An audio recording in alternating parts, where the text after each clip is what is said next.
Well, hey, sports fans, Larry Eder, Socialing the Distance. Today, we are featuring one of RunBlogRun's rather new columnists, Samantha Fariss. And Samantha is a senior at the University of Oregon. Greetings, Samantha. How are you? I'm good, Larry. How are you doing? Good. You have been doing, I think you've done 15 Run by Women columns, correct? Yes, sir. And before that, you wrote for us for the Olympic trials, and you did some stuff for the Olympics too. Yes. How did you get interested in running? I grew up in a running family. My aunts and uncles run half marathons and marathons, and both my parents ran track and field growing up, and my dad ran for a few years at Clemson. So I was kind of born into it, but then I fell in love with running myself when I was in middle school and high school doing cross country and track, and really got into it and very quickly realized I wasn't quite fast enough to do it in college, but wanted to stay involved and keep up with the sport. So I get to do that through writing and journalism. Cool. Now you are studying journalism at the University of Oregon. You've taken some classes with Professor Lori Schatz, and are they specifically sports journalism classes? It started, we have this, people either love it or hate it. It's an 8-credit course where you learn the ins and outs of everything you possibly can for journalism, whether it be written, video, audio, photo, Jay. And she was one of my 2 professors for it. And she would continually bring up sports. And it was my freshman year, so I didn't know that many professors yet.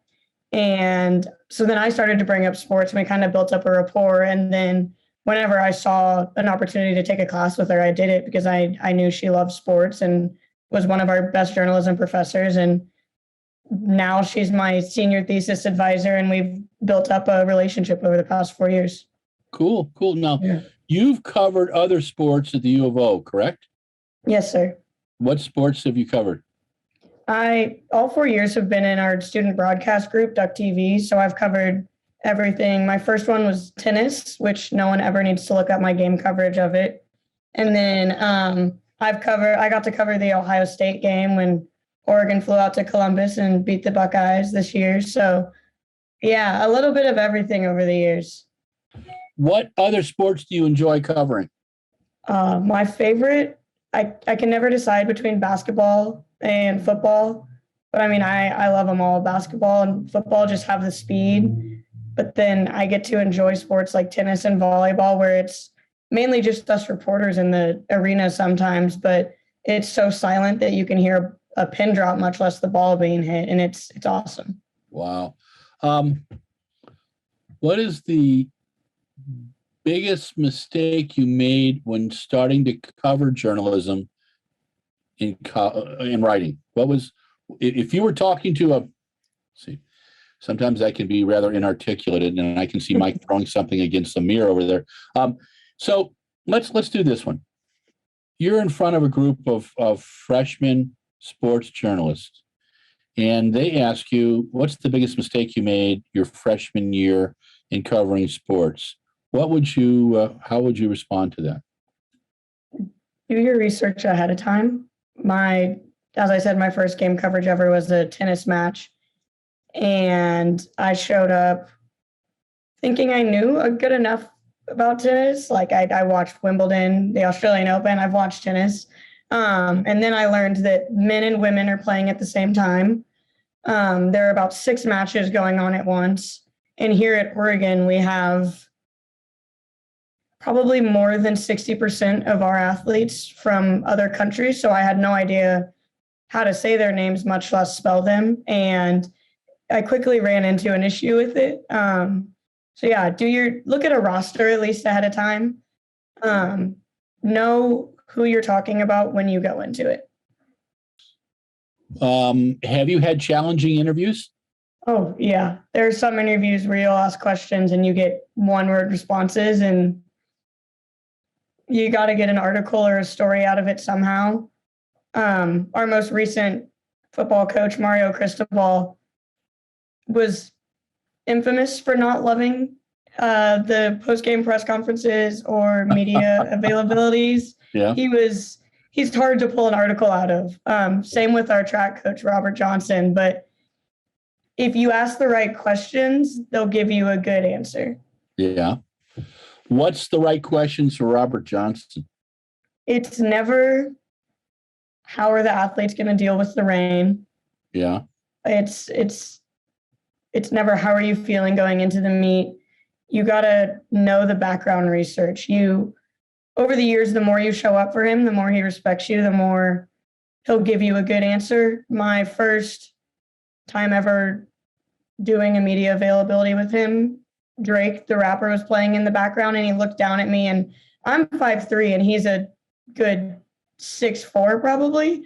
So he's towering over me, and I was 18 at the time, and he looked down at me, he goes, "What's your favorite Drake song?" And I was like, well, I have to give a good answer. And I think I blacked out in the moment, and I couldn't tell you what I said. But ever since then, we've kind of gotten to joke back and forth about Drake or about the track team, just to lighten the mood from the usual rigor. That's cool. I mean, having being able to communicate with your chosen interviewee can be a challenge at times. Do you have a favorite athlete that you've interviewed so far? Recently, I just finished the story. I got to interview Robin Stevens, the race walker. Yeah. And I mean, it was probably one of the longer interviews I've ever done, but Cool. It was so interesting, and it was full of emotion, and she was just as invested in the interview as I was. That's cool. And obviously race walking doesn't get as much coverage as maybe the 100 meters does, but the way she described it could make anyone fall in love with race walking as a sport. If you're talking to a room full of athletes who have very little experience with interviews, give them 3 tips on how they can be more helpful in the interview. Explain. If you say yes or no, explain why. Say yes or no, but we're asking for a little bit more. Have patience with younger journalists because they're new. They're new and they're nervous. And then, I mean, the third one, don't call the female reporters Miss or Sweetie or Wow. Yeah. Wow. Don't do that, because that'll just make them sad or mad or both. Wow. I thought that went out in my generation, but it's interesting to see. Yeah, I was looking at coverage of some of the female football professional sportscasters, and they always talk about what they're wearing. I have seen bad hair day kind of things come out. Yep. There's always a romantic thing. I mean, it's like I've worked with like some of the ESPN female sportscasters. They do their homework better than a lot of the guys because they have to. One, but two, they're incredible, and it gets me to the next thing I wanted to ask you about. I'm going to make you the head of ESPN for a day. Okay. And what the board has asked you to do is make coverage of women's sports more equitable. What kind of things would you do? I would put it on ESPN instead of ESPN 2 or 3 or having to make people pay for ESPN Plus just to watch. Because I mean, they're great games. I worked the men's basketball game here last night, and it was slow. The final scores was like maybe in the 50s, 60s, and it was a slow game. And I've watched and worked the women's games, and they're just as exciting, if not more, half the time. And give them the front row seat of the coverage that they deserve. Mm-hmm. So Eugene is going to be hosting the World Championships this summer. Yeah. Is there excitement in Eugene about it? Is there interest at the university yet? Or yeah, There's definite interest. There's a little grudge that we hold against the track facility because it seems every year there's a new fence going up in our way to try and get to class because they're adding something new to Hayward. And I remember last year we were all so excited for the NCAAs and the trials because we haven't had track here in years. And then as soon as it got here, everyone was complaining about the traffic. So it's a mixed bag of emotions, but everyone on campus is talking about it, which is something that hasn't happened really before. No one talks about track and field on a day-to-day basis, but they do here now, even though, I mean, it's track town. I feel like we should be talking about track and field every single day. Yeah, yeah. But yeah, it's definitely created conversation, and you can see they're giving students opportunities to try and produce video content for the World Championships or marketing content for the business school. Like there's a stir around campus because of the World Championships approaching. What was the experience of the Olympic trials like for you last year? It was awesome. It was a dream come true. I was in Lori's track class, which does an entire term, 10 weeks, and then into the summer of track and field. And we manned and operated the entire mix zone. And because of COVID, we had to obviously make it virtual. We couldn't have a scrum like there normally is. And we operated a 6-booth virtual mix zone where we had one person moderating the questions and one person on there taking the flash quotes. And it was chaos most of the time because you would get the top 3 finishers, and then if Allison Felix or Trayvon Bromell didn't finish in the top 3, you also got them. And then if there were any wild upsets, you would get the people that were supposed to finish in the top 3. And so we would have 6 stations very quickly fill up, and then people waiting in line, and we were missing athletes as they just wanted to go home.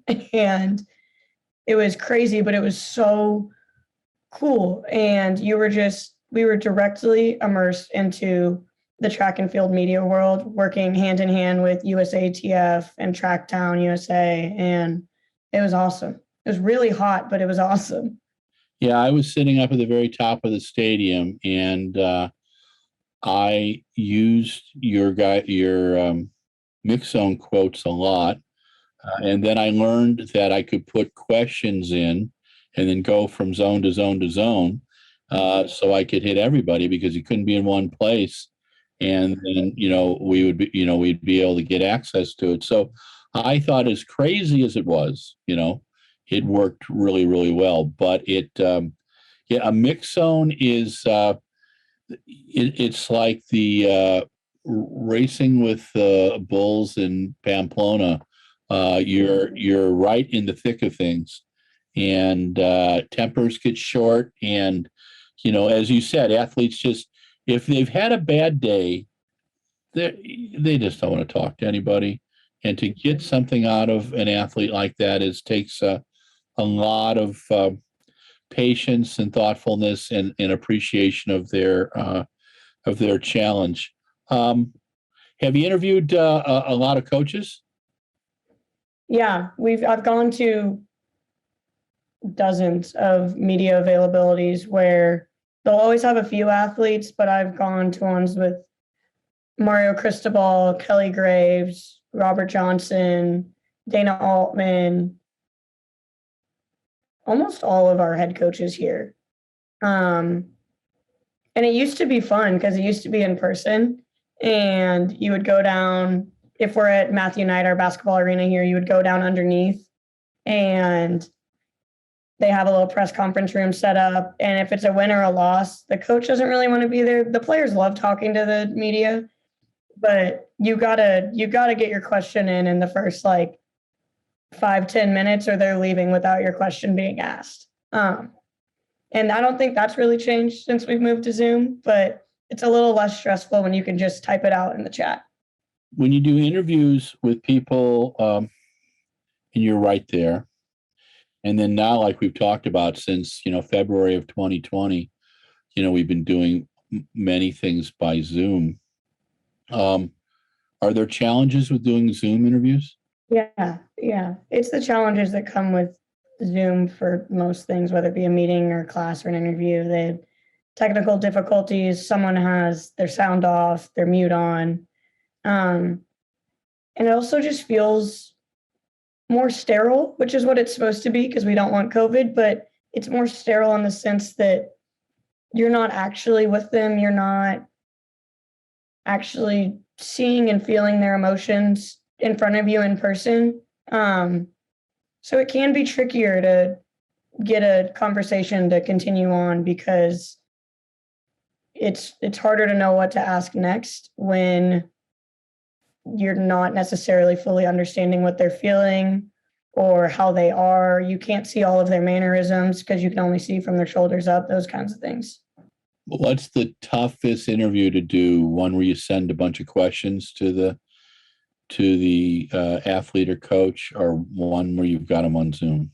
I would say where you just send the questions because it's hard because when you just send the questions, they can't see your face. And when they see your face, they're going to recognize you more quickly than when they see your name. So when you just send a question, your name might get added into it, but they're not going to see your face because your face isn't popping up next to theirs on the Zoom window. And it's tough to elicit an actually good response when they don't get to hear your voice read it off. Yeah, we had over the summer, there was, and some of it during the Olympics too. We were doing interviews, and there'd be a picture of us and then the athlete. And I know for several of the track meets, I was able to ask specific questions, and then they throw a picture up so we could save the video. Now the process seems to be, I've just had 2 meets where we sent in written questions, but it's still not that, it's a step back from doing an interview, more than anything right now. And it's a little frustrating. So it's going to be interesting to see what we get back to, and again, how that affects journalism. There's an overall theme in journalism right now. In this country, we're rather partisan. I feel sometimes like I live in Yugoslavia before the Civil War. And I go from Wisconsin to Oregon, California to Wisconsin. So it's a very interesting cultural divide. And for if Americans are asked right now, it seems like at least half of Americans have a strong distrust of media. How do you view that in the picture of you wanting to be in journalism? Does it put pressure on you? Yeah, we're taught a lot about it in school, which Okay. My mom was also a journalism major, and she never learned how to ignore the people that are saying media is spewing fake news and stuff like that. Like, she didn't have to learn about that, but we're taught how to not ignore, but overcome the people that say it's just fake news and that no media should be trusted. Our entire school of journalism is focused on making sure we know how to find correct information, unbiased information, while also being as unbiased as we can ourselves.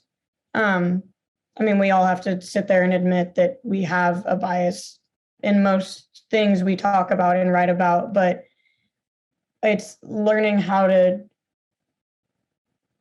try your very best to ignore that bias and write.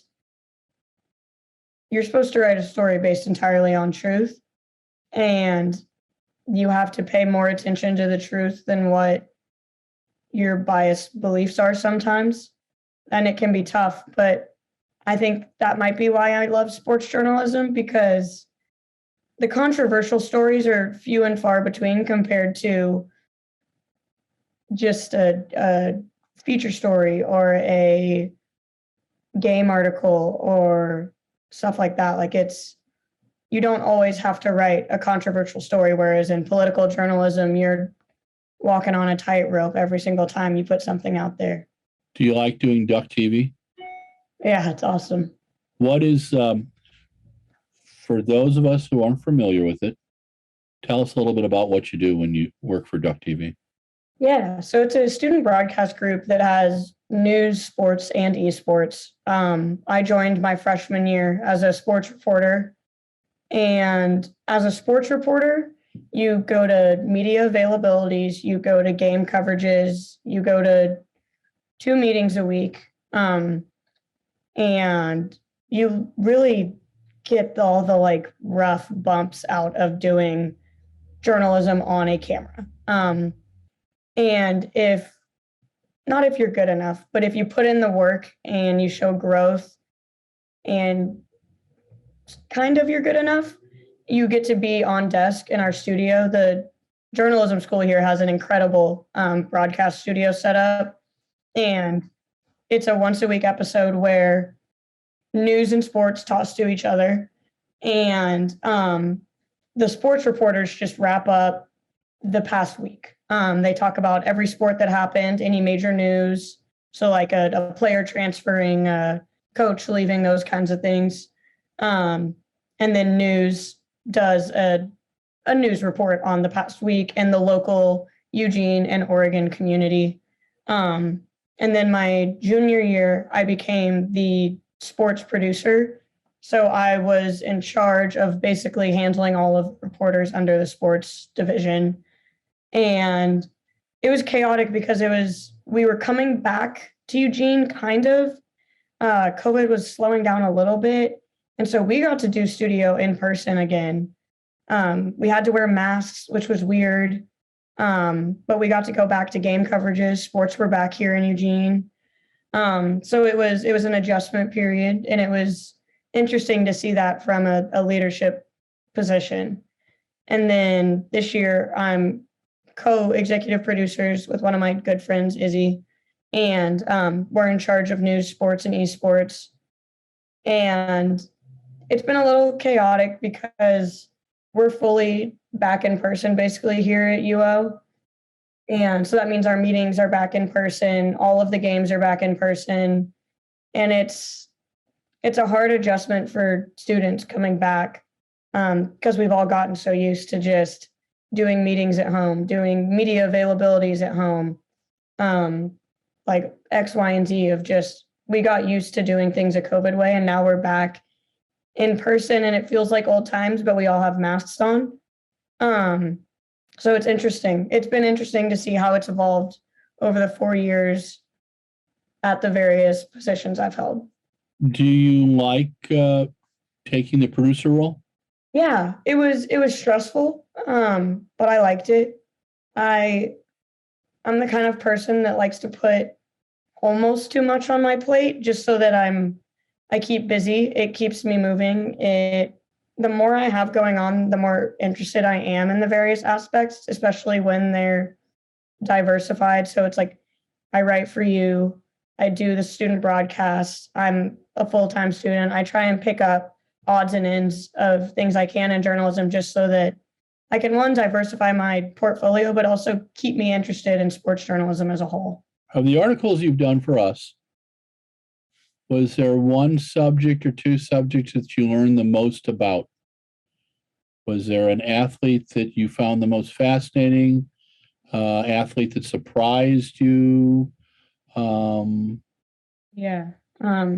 The first story actually I ever did for the column was on Raven Saunders, the thrower. And I just knew her. I mean, you see her once and you'll never forget her. She wears the Incredible Hulk or Joker mask when she's throwing. And I mean, she's massive and powerful and you like can't miss her. And so I got to see her at the Olympic trials, and then I did a story on her, and I learned about her struggles with mental health and how she's a huge advocate for taking care of your mental health and yourself, even at the Olympic athlete level, especially at the Olympic athlete level.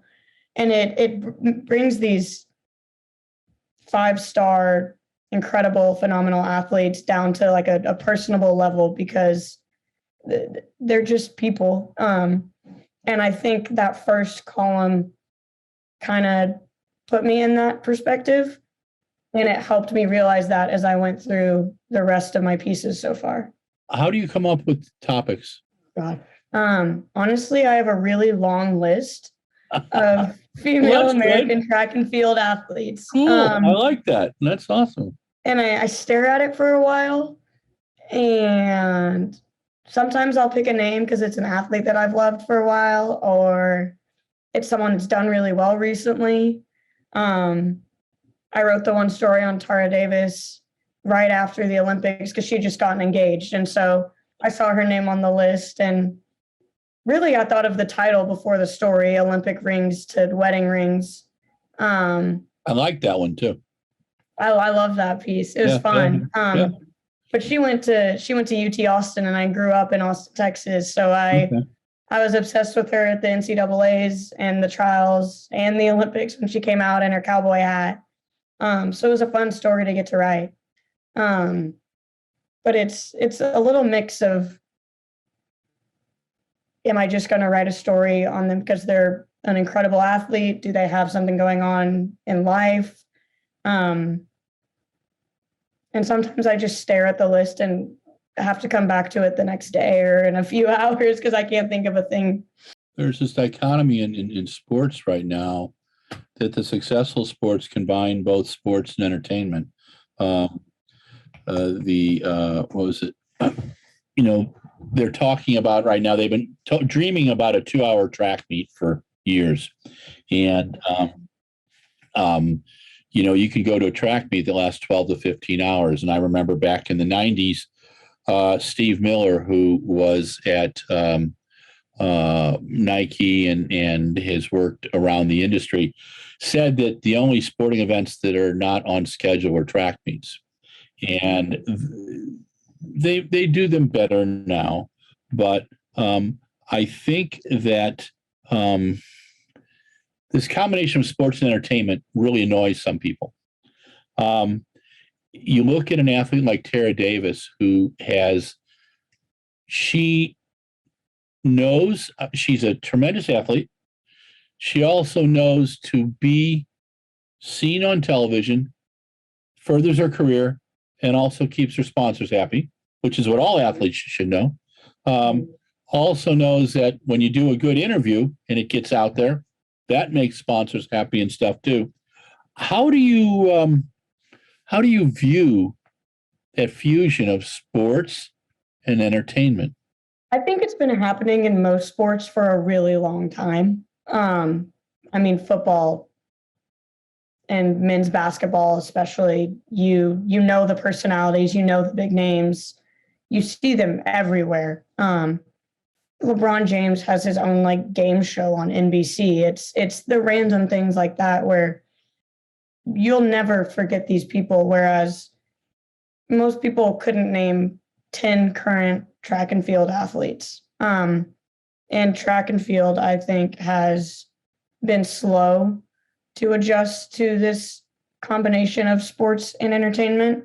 But I think it started to catch up when Usain Bolt won his first gold, because he was such a personality.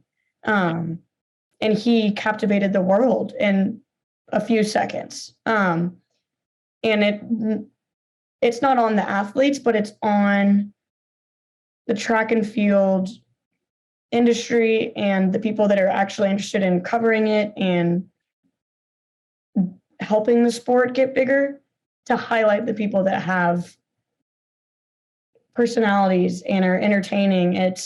Tara Davis is a great example, but she's obviously not the only one. Sam Kendricks, the pole vaulter, has one of the biggest personalities in the world, and Raven Saunders has one of the biggest personalities ever. And you have to find them and take time to highlight them, because it's not as obvious as LeBron James, who makes his Instagram handle King James and is just arguably the best basketball player of all time. People need to put an effort into highlighting the people that have those personalities, because it'll help track and field mesh into the entertainment world better, despite being a 15-hour long day for me. Do you know who Nikki Hiltz is? Yeah, actually, sat right next to her during the trials. It was crazy.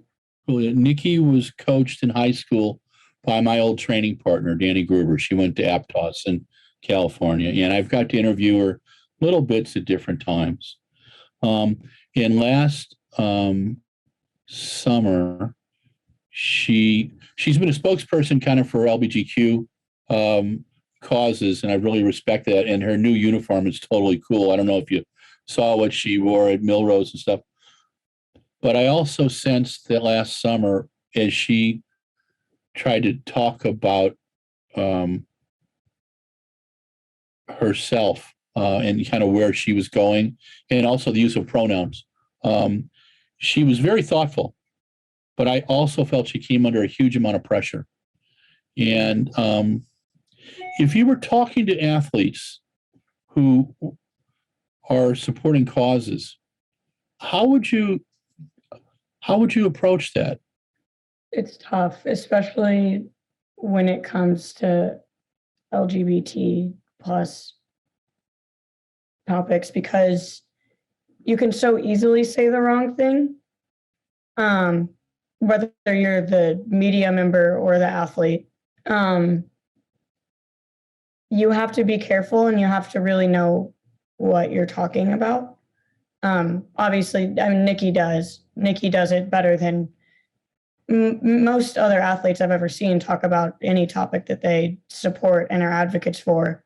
We saw it with Naomi Osaka, where she just came under hellfire after she didn't want to do an interview for mental health issues. But then you see athletes like Kevin Love, the NBA player, where he talks about mental health and he gets a standing ovation. So it's interesting. There's a lot of pressure on athletes to do the exact right thing all the time, and most of them are in their 20s and they don't know what they're doing. So it's a tension that exists between like the athlete, the media member, the group that they're advocating for and supporting. It's interesting, especially as more athletes compete and come out as members of the LGBT community. You can see media members having to scramble to learn how to keep up with it. But it's interesting, the more liberal and just knowledgeable people become about these topics makes the athletes more comfortable to be themselves and support what they want to support and believe in. So it's interesting to see the growth over the past decade or so. Do you ask athletes before interviews what pronouns they prefer? I normally do if I don't know already. A lot of athletes these days have them in their like Instagram bio. They'll have they, them, she, her. So it's really helpful because I normally look at their Instagram beforehand just to like pick up on the last few things they've been doing at the very least. But if I don't know, I ask. And I've never had an athlete become offended by that question. Because if anything, they can just tell you how they want to be referred to, and that's the end of it. I think it helps that I'm here at the University of Oregon, and every student has to be used to it, basically. In this whole kind of fusion of sports and entertainment and the cult of personality, it's interesting to me, and I wanted to get your view on it too. Does an athlete who is a public personality, okay, they have a sponsor, whether it be the University of Oregon, whether it be Nike or Adidas, whether it be, Kmart, so they need to get out there. Are there topics that you will not cover, or do you? So I had this conversation with an athlete that we both know who competed in the trials, very prominent, and he wanted to tell me something that he didn't want to talk about before the thing. And I just looked at him and I said, hey, man, I'm not People Magazine. I said, we're going to talk about track and field today. I said, you are allowed a personal life. And I said, and the bottom line is you control the narrative. If you don't want to talk about something, you tell me, and I will respect that. If I believe it's part of the story, I'm going to have to ask you. But if it's really not, I'm going to let you alone. Are athletes allowed a private life?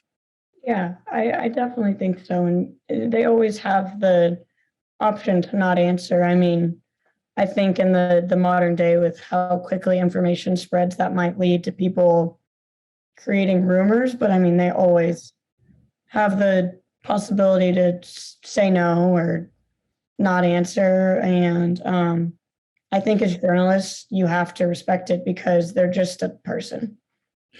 Do you use as sources of information an athlete's Facebook, Instagram, TikTok, Twitter? And how do you feel about that? Do you say that you're quoting from it, or do you take the whole? Like I in the past, I was what European athletics is really good at doing it. They do the combination from Instagram to Twitter to Facebook, and it's really fun to see the different ways and the different cultures in each one, as my son has been trying to teach me and my brother as well. But how are the rules about that? Do you see, or are you being taught that there's rules about using social media or in journalism school? Yeah. So really, I mean, most athletes have public accounts, and so it's out there for anyone to see. I don't use Facebook as much because half the time you have to try and connect with them, and why would some Olympian connect with a random 21-year-old? But I have used quotes from Twitter and Instagram in stories before, especially if they haven't done an interview on the topic or they don't want to do an interview on it yet. But then in broadcast, we've used screen grabs and screen recordings of Instagram, TikTok, Twitter, and put it up on a broadcast. And you say where you got it from. You are talking about why you're showing it and what it means. But I definitely think this era of social media has given us a lot more access to athletes, even though they can still maintain some sense of privacy. Have you ever had an interview where the athlete or the subject was antagonistic? No, not really. I've had some speak down to me because I was young or a woman, but never openly rude or antagonistic.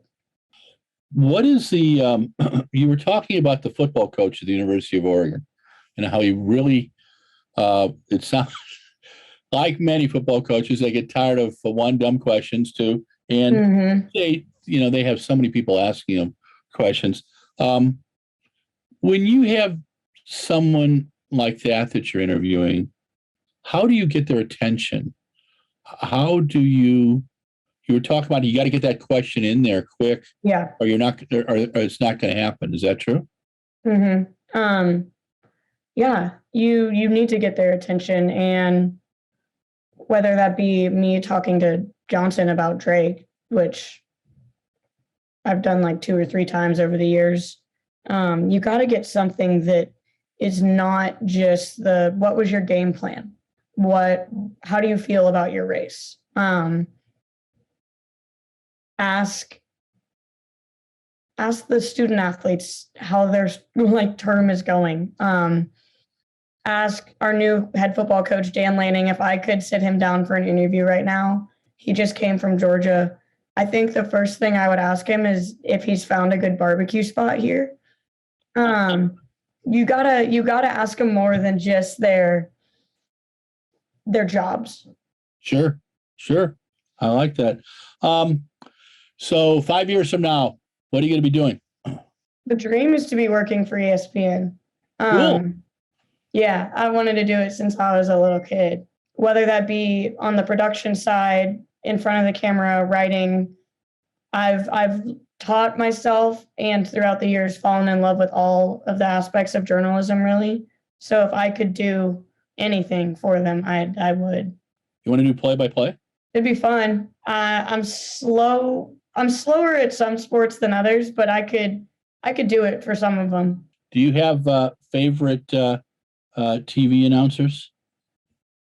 Oh gosh, Or sports journal? Do you have how about this? Do you have favorite sports journalist? Yeah, I have a lot.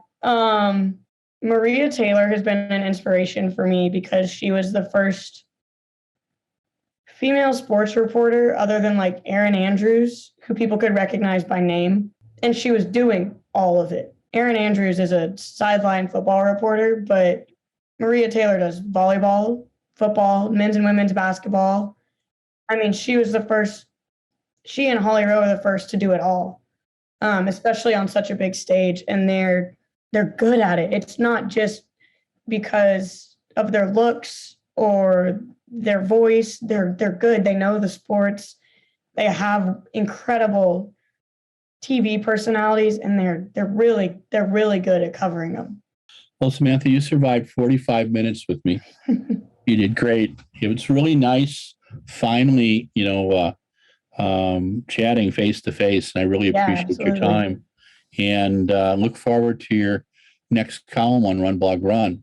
And thanks again. But this is Larry Eder with Socialing the Distance, and we just featured Samantha Fariss. She is one of our columnists on RunBlogRun. She is a senior student in journalism at the University of Oregon. Go Ducks! And hope to see you at a few meets this year, Samantha.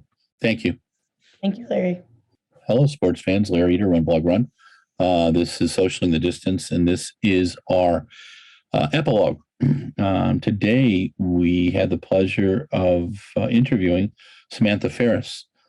Samantha does a column called Run by Women for us. She's done 14 or 15 versions of it. It features women's topics on the sport of track and field. She is a senior at the University of Oregon in journalism, and she's taken 4 classes with sports journalist champion Laurie Shantz, who's an associate professor of journalism at the University of Oregon. Samantha was a lot of fun to talk to. I wanted to pick her brain a little bit about what it's like to be a young reporter, a young journalist, and what kind of things she's learning at the University of Oregon.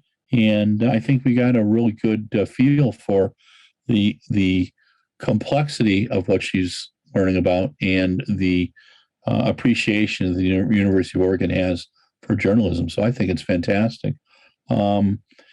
Samantha comes from a sports family. Her dad ran at Clemson for a bit. Her mom and dad ran, and she has family members who do that too. Grew up in the Austin area, and she is just a tremendous. She's a fun interview. I mean, she had some great opinions. I picked her brain about different athletes, how to talk about controversial topics. Are athletes allowed a private life? I like to have an interview where I learn as much from the interviewer, and it's a big deal. So, Samantha, thank you for your time. Thank you for your enthusiasm. And I hope in 5 years you're working for our friends at ESPN. I think you would be a worthy addition to that network. And I also liked her comment. Samantha made a comment about putting more women's sports on ESPN instead of ESPNU and all that other stuff too. And that needs to be done too if they want to see women's sports grow. So this is Larry Eder with RunBlogRun. This is Socialing the Distance. We featured Samantha Fariss, who is a columnist for us. She does the column Run by Women, and hope you check it out. And she is a senior in journalism at the University of Oregon. And she wants to go into sports journalism. I think she has a very, very fine start. Larry Eder signing off. Talk to you soon.